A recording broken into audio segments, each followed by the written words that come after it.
रामविलास पासवान बिहार की राजनीति का प्रमुख नाम। इनका जन्म 5 जुलाई 1946 को खगड़िया के शहरबन्नी में हुआ। पासवान ने खगड़िया कोसी कॉलेज से पढ़ाई की और पटना विश्वविद्यालय से कानून में स्नातक और एमए की डिग्री हासिल की। जानिए कैसे राजनीति से जुड़े रामविलास पासवान। 1969 में बिहार में मध्यावधि विधानसभा चुनाव होने थे। गहमागहमी शुरू हो गई थी। खगड़िया जिले के अलौली विधानसभा सीट से उम्मीदवार की तलाश थी। समाजवादियों की संयुक्त सोशलिस्ट पार्टी का कोसी इलाके में बोलबाला था। अलौली के दलित युवक रामविलास पासवान उन दिनों बिहार पुलिस पदाधिकारी की परीक्षा पास कर चुके थे और ट्रेनिंग में जाने की तैयारी में थे। इसी दौरान उनकी मुलाकात कुछ समाजवादी नेताओं से हुई।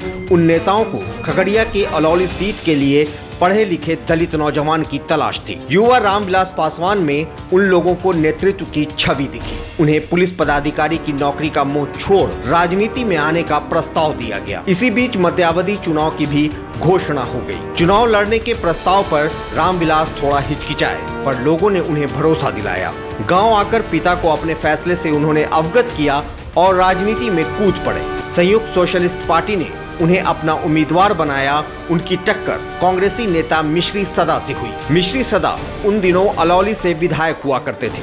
पासवान को चुनाव लड़ने लायक पैसों की किल्लत थी। कभी साइकिल से तो कभी मोटरसाइकिल से चुनाव प्रचार किया। अंततः जब चुनाव परिणाम आया तो पासवान का चेहरा खिल उठा। रामविलास पासवान करीब 1000 मतों से कांग्रेसी उम्मीदवार मिश्री सदा को पराजित कर पहली बार विधानसभा पहुंचे। अलौली से कुल 5 उम्मीदवार थे।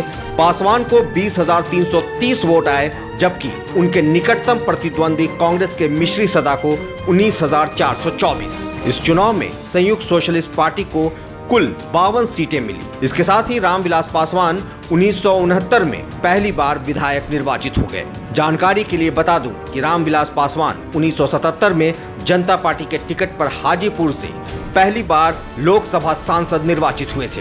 पुलिस पदाधिकारी की नौकरी नहीं कर राजनीति में आने का उनका फैसला कितना सही था, उनकी राजनीतिक कामयाबी उसका सबूत है। वो 1977 से अब तक 8 बार लोकसभा चुनाव जीत चुके हैं। साथ ही 2010 में राज्यसभा सांसद बने और मौजूदा सरकार में भी राज्यसभा सांसद हैं और मंत्री भी। उनके नाम सबसे अधिक अंतर से लोकसभा चुनाव जीतने का रिकॉर्ड भी है। उन्होंने 28 नवंबर 2000 में लोक जनशक्ति पार्टी नामक अपनी राजनीतिक पार्टी का गठन किया। रामविलास पासवान एक ऐसे नेता हैं जो 1996 के बाद से लगातार भारत सरकार में केंद्रीय मंत्री रहे हैं, चाहे यूपीए की सरकार हो या फिर एनडीए की मौजूदा सरकार। मौजूदा दौर में उनके बेटे चिराग पासवान लोजपा के राष्ट्रीय अध्यक्ष हैं। वो भी 2 बार सांसद निर्वाचित हो चुके हैं। फिलहाल वो एनडीए में रहते हुए नीतीश कुमार की सरकार पर लगातार हमला करने को लेकर बिहार राजनीति में गर्मी बनाए हुए हैं। लाइव सिटीज से मैं शादाब मलिक। देखते रहे हमारा वीडियो। हम देते रहेंगे बिहार राजनीति से जुड़ी जानकारियां। हमारे YouTube चैनल को जरूर सब्सक्राइब करें, साथ ही Facebook पेज को लाइक करना ना भूलें।